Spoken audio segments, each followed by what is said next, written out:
From a business perspective, one of the things we've done in response to the pandemic is to cut down our pricing. We reduced our prices by 50 cents per clone, and hopefully this will help offset some of the initial investment needed to get started. That's Lindsay Dawley from Almanac Planting Co in Berks County, Pennsylvania, where they've got greenhouses full of hemp clones ready to sell. This is the Lancaster Farming Industrial Hemp Podcast. My name is Eric Herlock, and I've got a nice show lined up for you today. We'll talk to Lindsay Dawley about Almanac Planting Co and what her operation is all about and how they're navigating in the age of the virus. But before we get to that, we'll talk to Kristen Nichols from Hemp Industry Daily about what folks in the hemp space can be doing now to access the financial aid that's been made available in the federal coronavirus relief program. First, we'll take a quick sponsor break and then get into a few nuggets of hemp news.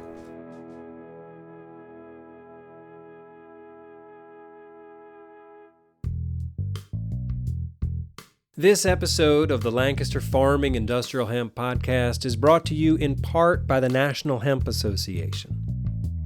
The National Hemp Association is a nonprofit organization committed to the growth and development of all aspects of the hemp industry. Learn how the National Hemp Association can help your hemp operation. Become a member today at nationalhempassociation.org. National Hemp Association. Pushing progress. Okay, welcome back. Thanks for listening. Today is April 8th, 2020, and we're all still trying to figure out how to deal with the coronavirus and what normal is supposed to be now. I hope you and your family are safe. As I mentioned in previous weeks, I'm just going to continue on as normally as I can and focus on the hemp industry and throw in the occasional non-hemp distraction. I hope you enjoyed the mailbox market story I stuck in last week. I know this is and will continue to be a great disruption, and there will be lots of sadness, but I'm looking out for the silver linings. Anyway, here are a few nuggets of hemp news.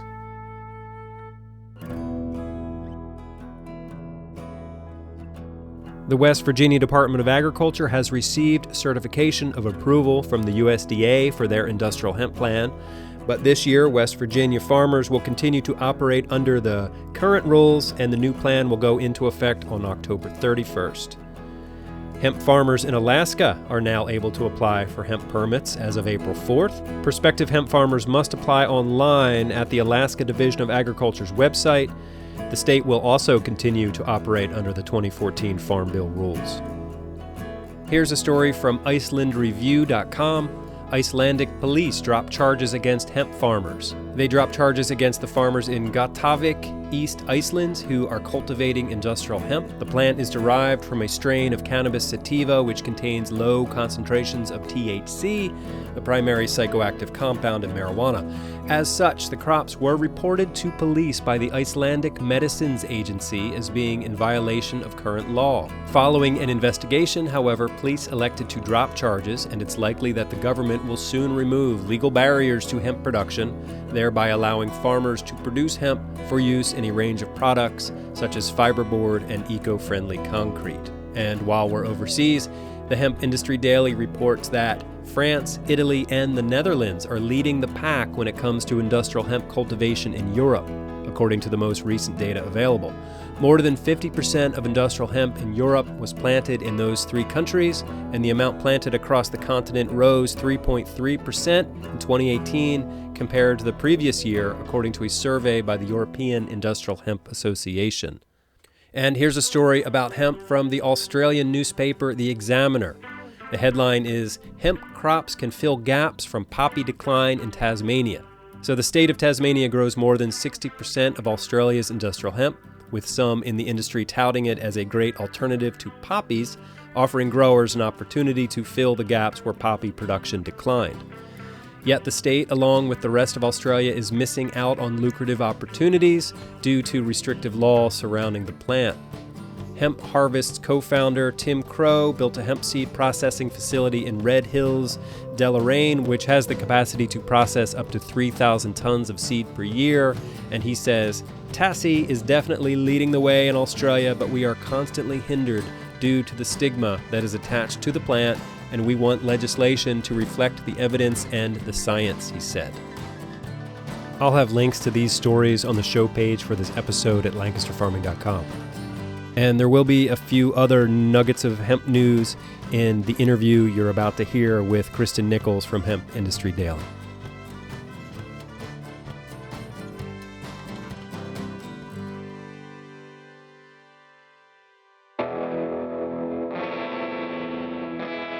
Kristen Nichols from Hemp Industry Daily, welcome back to the podcast. How are you doing? I'm so excited to be here. Thanks for having me. Yeah, so what, you're out in Colorado? I am in Denver, Colorado. Okay, and how sort of like the mood and the situation out there pandemic-wise? I think it's the same as everywhere. A lot of confusion, a lot of anxiety. Folks wondering when it's going to come. Everyone kind of knows someone. Fingers crossed. Right now, it seems like the farmers that I work with, so far, everyone's just, hoping to stay safe. But it's disrupting and concerning for everybody, and wishing everybody's safe where they are too. Absolutely. So hemp farmers and, people in the whole hemp industry, like everybody else, are caught up in this. Sure. Now, there's some financial aid available. Is that available for people in the hemp space too? Absolutely. This is a quick lesson. It's been almost 2 years since hemp was removed from the Controlled Substances Act. And we're in this crisis is really showing the advantages to being federally legal. As you know, Congress has met now, passed at least 3 rounds of assistance to help keep the economy out of free fall. None of that is an option for anybody in the marijuana space, but it is because hemp is now considered a specialty crop through the USDA. Now, that doesn't mean money falls out of the sky. I'm sure we'll talk more about the challenges and where all this lands. But definitely, the American farmer has been designated a critical infrastructure by the USDA. No matter what you're growing, as long as it's legal, if you're a legal hemp farmer, you have a lot of options to find some assistance that your colleagues in the illicit market growing marijuana just don't. Right. Well, what are some of those options and how can people find them? All right. Well, the first thing to do, of course, is check with the kind of government agencies you interact with all the time. This is advice from the U.S. Chamber of Commerce. I think it's good advice. Start with your bank, your lender. If you are worried about making payroll, if you're worried about being able to cover a loan payment, if you're worried about, like right now is when farmers are looking for all their inputs, they're looking to buy seeds and fertilizer, and that now is when they invest in that kind of stuff. The Small Business Administration has authorized something called the Paycheck Protection Plan. That will allow you, if you have folks on your payroll, to pay them. These loans could be completely 100% forgiven. That's a place to start. The SBA, which is the Small Business Administration, what they're going to do is to send you back to your bank. So if you want to access capital right away to keep your business afloat, start with your bank and ask them about SBA loans. Okay. The next step I would tell folks, and this applies only, of course, if you are a licensed hemp farmer, if you're registered to grow, is to check with your county extension agent and your state Department of Ag. As people have noticed right now, this is a glitch, but things take longer to fix. Right now, this huge pot of money through the Small Business Administration, one of the questions it asks is, are you a farmer? If you are a farmer or you're in cultivation, this is not for you. Well, this is not just hemp farmers. This is whether you're growing corn or potatoes or anything, you're not eligible. Oh, what's up with that? Congress, as you can imagine, Congress is not happy. About 100 members of Congress have written to the Small Business Administration asking them to fix this. Here's what I'm told. It's very frustrating for people going through it. I'm not discounting how painful it is for folks who are in crisis and need the money. Yeah. In many crises, disaster assistance to farmers, when you think of like a disaster that affects farmers, you usually think of something like a flood or a drought. Most of those funds flow through USDA. Okay. So it's not intentional, and it certainly is not cannabis specific intention. We'll talk in a minute, I'm sure, about some challenges hemp folks might have that regular farmers don't. Not that hemp farmers are not regular farmers, but so right now, all farmers are just screaming bloody murder. The National Farm Bureau, American Farm Bureau has been up in arms. All the cattlemen are up in arms. dozens of members of Congress from both parties are pounding on the walls saying, let's get this fixed right away. The challenge, I think your listeners are probably experiencing, is there's a perception that right now, farmers, this is kind of their quiet time. They're just kind of making plans. They're not as put out as, say, a retailer or someone who had to close a restaurant. Certainly, farms have needs 12 months a year. Absolutely. They have a lot of seasonal employees they probably have not ramped up yet on. So the focus, of course, is getting folks fed and getting medicine and keeping hospitals open. But I do think this will get corrected in a matter of days, not weeks. But we have not seen Congress do anything about this glitch yet. Okay. You mentioned some of the challenges that the folks in the hemp industry have. Can you get into some of that? Right. Okay. So here's this. So it looks like you should be able to get an SBA loan, right? Everything on paper says you should. However, there's some little language in there that says you need to comply with the law. Well, everybody who's in a CBD business might say, of course I'm complying with the law. But if the FDA is unclear about what you're doing with CBD, like you're putting it into a tincture or something people eat, even if a skin cream, you're putting out something people put on their bodies, the FDA could say this is not authorized. We don't have authorization for anything outside pharmaceutical channels. The question, of course, and that could be a challenge. Your bank could say, we're not sure you're doing everything. We are not comfortable loaning you money. I suspect, again, we're all speculating here. I suspect the FDA has much bigger fish to fry over the next weeks and months than checking on what kinds of things you're doing with the CBD when it comes to getting an emergency assistance loan. But that's a wrinkle to consider and to talk about with your lawyer. And you may hear that from your bank if you say, "Oh, I thought I could get this loan," and the bank that already serves you and it is skittish. That might be it. Okay. So what are some of the next steps that people in the hemp space should be thinking about? All right. So you need to definitely be in touch right away. I mean, this is like just a kind of basic business advice. Be in touch right away with your county extension agent. Be in touch right away with anybody who you owe money. If you have had a lawyer look over any contracts, there's a little thing at the end of most contracts that you should look at. Most contracts have something that's called a force majeure clause. I don't know if that is ever, I've never heard of that before all of this.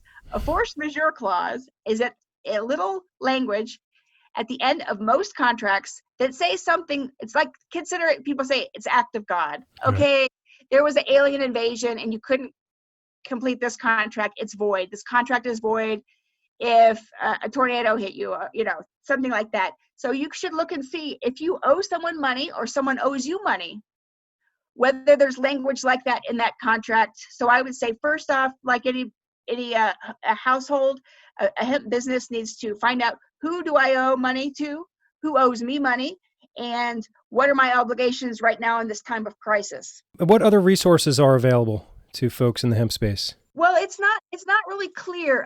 So I was talking just a minute ago with someone about, we think about all of this assistance is coming from the feds. Is there state and even local assistance that folks can tap?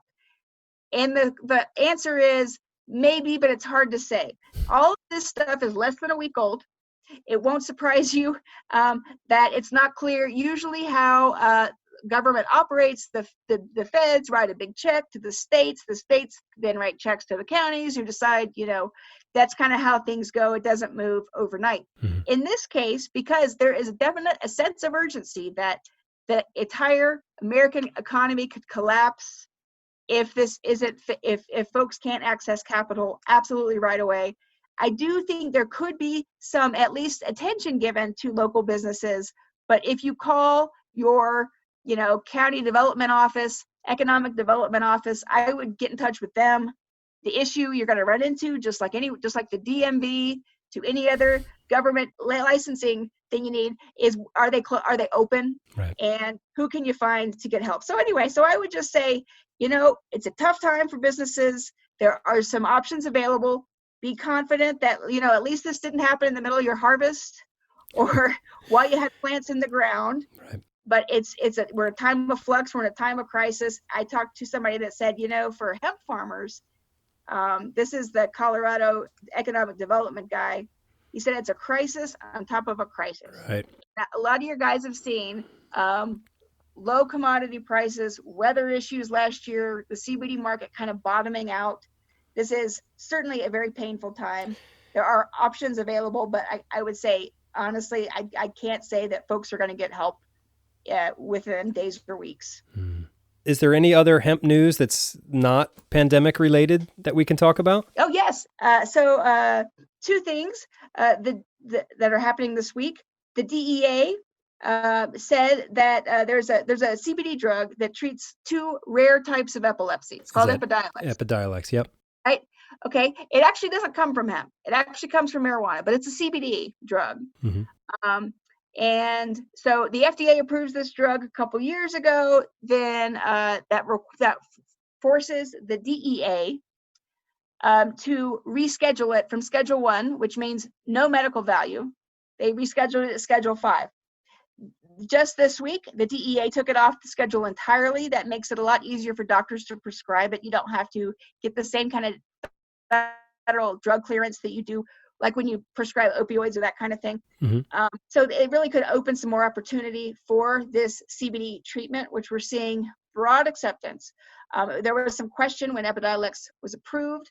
Are doctors going to really write the scripts? Are people with sick kids really going to want to give cannabis to their kids? Or are they going to keep using the hemp treatments they've been using, not this more expensive pharmaceutical option, even though the pharmaceutical option is covered by insurance? Right. So they've done well. And then the DEA move this week, I think, could expand opportunities for this company. It won't surprise you, has lots of other CBD sorts of drugs in the pipeline waiting for clearance, whether this holds that. The other news that is happening this week, if you or your listeners are following, the state of Indiana has been in a fight with some hemp producers in its state over smokable hemp. Yep. As you may recall, so the Farm Bill says hemp is legal, but a state can decide some parameters. Indiana said, oh, you can't have the smokable kind. The industry says that's baloney because you can at least transport it through Indiana. You can't say you have to drive around the whole state of Indiana. And so it's been kind of a question. This is now pending in the 7th Circuit in Chicago. Just this week, Indiana again pressed their case and says this is a states' rights issue. The hemp producers say again, one state cannot. You might be able to ban growing hemp. You might be able to ban selling certain kinds of hemp, but you can't ban that this kind of hemp even exists. Think of it like a dry county. A county can ban alcohol sales, but they can't ban alcohol. Does that make sense? You can say, oh, we don't have bars and liquor stores, but if you have if you are over 21 and have vodka in the trunk, that's, that is a constitutional right. That's not we can't say you can't do that. Sure. So it's a similar kind of thing. The industry is watching this 7th Circuit case very closely. There are similar, I would say, probably illegal and problematic attempts to ban smokable hemp pending in Texas, North Carolina. A lot of other states have concerns, feel like this is just, cheap, poor man's marijuana, backdoor marijuana. So I think, the higher this case raises, definitely a lot of states are watching to see that 7th Circuit in Chicago, where they land on this. Right. Getting back to the Epidiolex story, what does that mean for the average, CBD producer? Well, I think not, everything is kind of like a trail of crumbs to follow. How much of your business is serving people that are quite sick? A lot of CBD producers, and the most notable you think of is a company in Colorado called Charlotte's Web. Mm-hmm. A lot of companies do a lot of business selling to parents of children with rare types of epilepsy, or sell people that are, had some super sick conditions. If you are super far down the health and wellness space. I think what is interesting to watch, and I think is definitely a business interest for you, is I think if you want to be in the business of treating very sick people, I think that business is going to cede more and more to big pharma, big outfits with big investment money and running trials and, getting universities on board and those kinds of things, not necessarily the cottage producer, the backyard producer. I think you're going to see a lot of more shakeout in coming years of either you're medical and you're kind of think of yourself like a big pharma outfit, or you're pursuing more of a kind of dietary supplement, helps you sleep, nutritional supplement, not really using CBD to treat serious health conditions. Great. Well, Kristen Nichols, once again, it's great to talk to you. Thanks so much. I appreciate always being here. Let me know what you're hearing. That's Kristen Nichols from Hemp Industry Daily. I'll put some links up on the show page for this episode. Next, we're going to Berks County, Pennsylvania, and check in with Almanac Planting. Lindsay Dawley, welcome to the Lancaster Farming Industrial Hemp Podcast. How are you doing? I'm doing very well, thank you. It's great to be here. Well, you're from Almanac Planting Company in Berks County. Can you tell us a bit about what that is? Yeah, for sure. So just this past fall, my sister and I started an Almanac Planting Company together, and we have 4 greenhouses in Berks County, and we cultivate hemp. So we started our company to become a trusted and local resource for Northeast hemp growers, specifically to provide them with clones. Okay. Were you in the greenhouse business before this? We weren't. This is a brand new endeavor. We were both looking to start something we could call our own, and we invested our savings into it, and this will be our first year. Okay. Why hemp? Why hemp? Yes, it's a bit of a roller coaster ride, especially this year. I befriended a grower in Tennessee, and seeing as how it's relatively new in the Northeast, we just saw an opportunity, especially for clones. There weren't a lot of people providing clones, and we saw value in it, and we wanted to grow it. Okay. Can you sort of walk us through the facility? Like where do you do the cloning? Where are the plants growing? Just kind of paint a picture for me. Yeah, sure. So like I said, we have 4 houses. So one of them is dedicated to our cherry wine mothers. The second one is dedicated to our mountain mango mothers. And the third is dedicated to our quick kush mothers. And then we have a prop house, which is where we cut all of our mothers and clone them for our clones that we sell. How did you learn the technique of cloning? From a grower in Tennessee that I became friends with. So he has a lot of different varieties. He's been doing it for years. They're also growers of all kinds of other plants. And he's been a really valuable resource for us throughout this. How are the roles broken up between you and your sister? Who handles what? So my background is in advertising in New York and Los Angeles. So I've taken on the role of all of the sales and marketing and, bookkeeping and, all of the agreements and paperwork and whatnot. And my sister, Stephanie, her day-to-day is really taking care of the plants and, fertilizing, watering, just keeping them healthy. And she handles the bulk of the cloning as well with a little team that we'll be bringing on in hopefully May. Now, are you from Pennsylvania originally, or how did you choose Berks County? Yep, we both were born in Reading, Pennsylvania, and my sister's lived there all her life. And luckily, we have some farmland within the family, and that family was willing to let us build some greenhouses on it. How did you choose the name Almanac Planting? That took a long time to pick the name. We went through a lot of different iterations, and some are available. It had to do with what URL could we get, because we found a name we liked, and then we would find the URL wasn't available. And I don't know, we wanted to just have something that, like the Almanac Grower's Guide is just something you automatically think of if you're planting anything, and we just wanted to have a tie into that. Who are you selling to? And what are sort of the purchase requirements? Sure. We are selling to farmers. So, a lot of what we've been hearing in the past, people have been having trouble finding, reliable seed sources, or they end up with males in their field pollinating their crop, or just a whole bunch of varying phenotypes. So what we want to provide to farmers is a reliable plant. So, with a clone, you only get female plants and you get a single phenotype. So we're selling to growers big and small. One of the advantages in buying from us is that our minimum order quantity is only a single tray. So that's 72 plants in a tray. And a lot of, seed sources out there have very high minimum order quantities of, say, 10,000 seeds and up. And that can be prohibiting if you're a first time grower and you kind of don't want to put all your eggs in one basket. Do you have concerns about like the compliance with these varieties that you're selling? No, we don't. But luckily, I will say it was one of the struggles we faced in the fall was just the delay in the PDA getting their guidelines published. Mm-hmm. And luckily, we spent months researching genetics and deciding what varieties we were going to carry this year. And luckily, none of our varieties were on the blacklist that was published well after we had already decided what we were going to be growing. So that turned out good for us. But any high CBD content variety out on the market, it has the potential to test hot. So it's up to the grower, to do their research and test regularly once your plant starts to flower and harvest at the appropriate time. So I'm not worried about any of our varieties.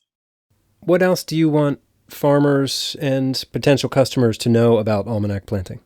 I want them to know that we are here to help. So if you have questions about hemp, we're happy to take a phone call and talk to you and share our knowledge with you. And, we want to become a reliable, trusted resource. So we plan on being in this for the long haul. So it's important to us that the product we put out there is successful for the farmers growing it so that they come back again in the next season. So farming sometimes feels like a good old boys club. How are you dealing with that? We're just, being ourselves. So we're happy to talk to whomever. And, we haven't really had too many issues with that. The hardest part, I think, about getting into this was sort of the range of personalities you'll deal with in the hemp world. So you have kind of like the sort of people that are really focused on genetics and the science of it all and the varieties and they're very particular about that. And then you have the people that are more of the cannabis type of people, that are just a little bit more relaxed. And, I think when we were looking for our genetics, the hardest thing was finding someone we could trust. Right. Yep. And it sounds like you did. Yes. So that's good. Yes. Yeah. We're really happy. And so what you said you were down in Tennessee? Yeah. I ended up doing putting together a website for hemp growers in Tennessee, and through that spent a lot of time on their farm and watching how they do things, and that is where this initial idea just sparked from. And you said time to move back to Pennsylvania and grow some hemp. Yeah, pretty much. Good. So obviously these are crazy times. We're in week 4 of the coronavirus shutdown here in Pennsylvania. How is that affecting you from a business perspective and from a personal perspective? From a business perspective, one of the things we've done in response to the pandemic is to cut down our pricing. So we reduced our prices by 50 cents per clone. And hopefully this will help offset some of the initial investment needed to get started for growers. And it also helps us plan ahead. We're requesting pre-orders so that we're prepared to meet the demand come May. That's when we expect sales to really pick up. But, this pandemic is causing a lot of fear and anxiety and, suffering, pain, depression in everyone. I mean, it's very unpredictable. No one knows what's going to happen. But I do think that agriculture is here to stay, and I think CBD is here to stay. So I hope that the hemp industry will continue to grow and that people will be planting it this year. Are you doing anything else at the greenhouse in regards to the pandemic? Our houses are large, so luckily we don't have an issue with being too close together. And right now, we're able to do all of the work within our family. So no, we're not having any issues. Obviously, if people want to come by and see the varieties, we keep our distance, social distance 6 feet apart. Mm-hmm. And, we're happy to, put trays on the ground and let people load them themselves, or, whatever we can do to make people feel comfortable. Are you growing anything else besides hemp in the greenhouses? Yeah. So in response to this pandemic, and, we predict that there might be a rise in the Victory Garden in terms of people planting home gardens. It's certainly better to go outside in your own garden than take a trip to the grocery store these days. Yeah.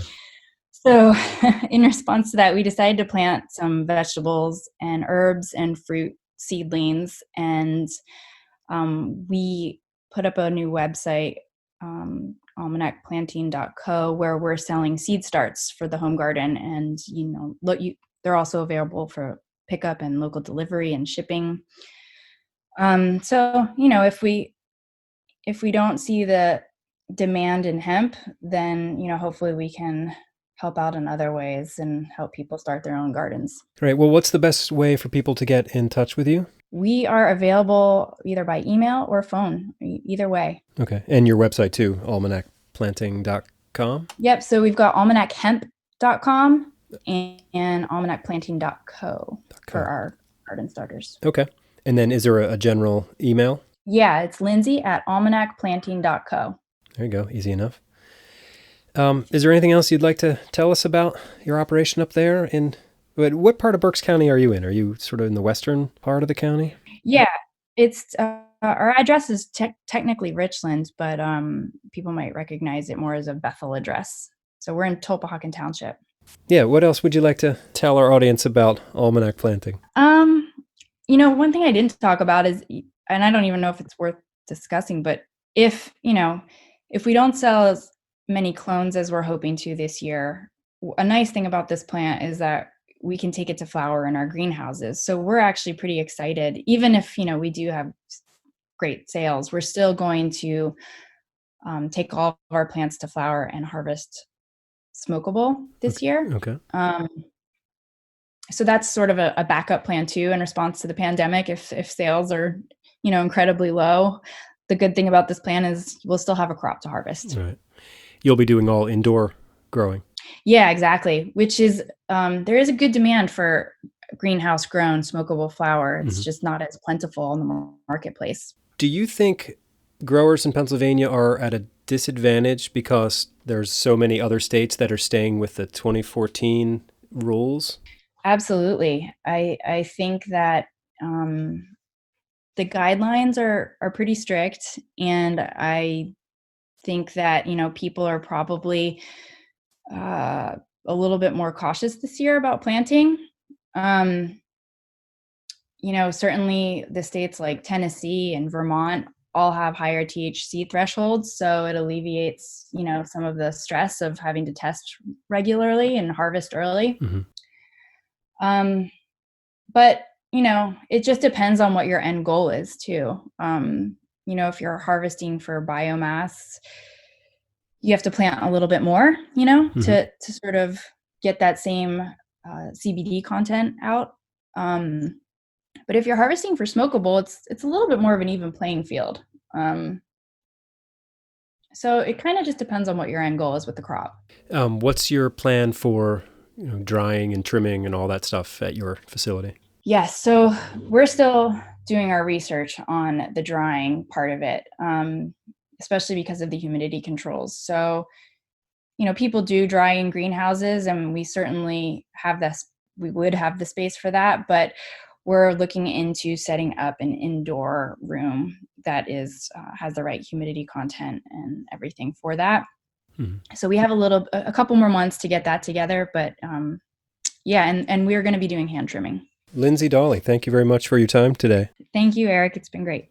Okay, that just about wraps it up for this week.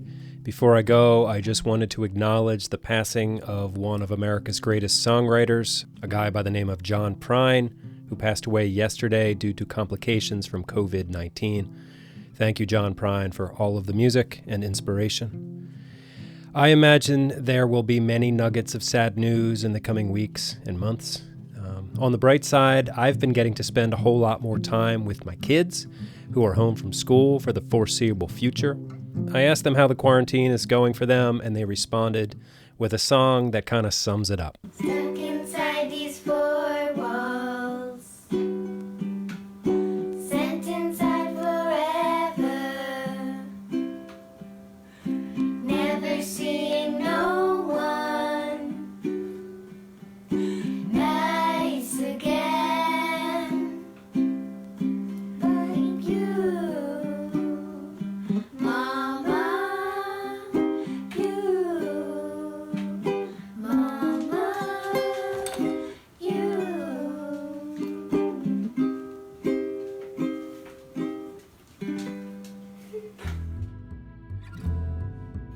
Okay, thank you for listening. My name is Eric Herlock. I am the digital editor at Lancaster Farming Newspaper, the greatest agricultural newspaper in the world. Check us out online at lancasterfarming.com. Follow us on Instagram at LFPodcastHemp. And otherwise, be safe, be smart, wash your hands, take care of each other. We're all in this together, alone, together. So, okay. God bless.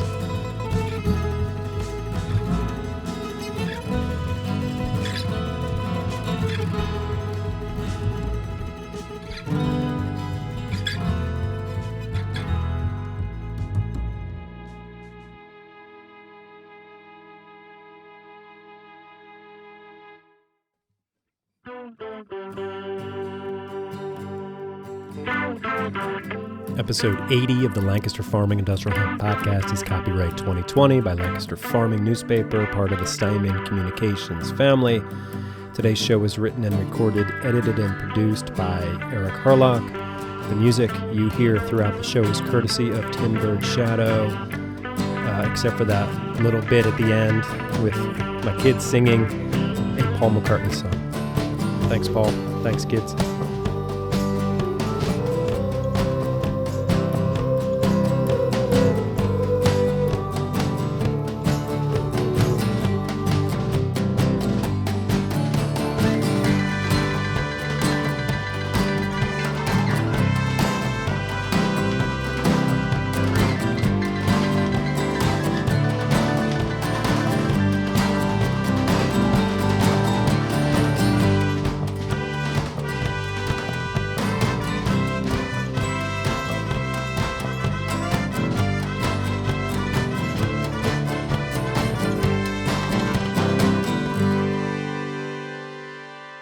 Industrial hemp.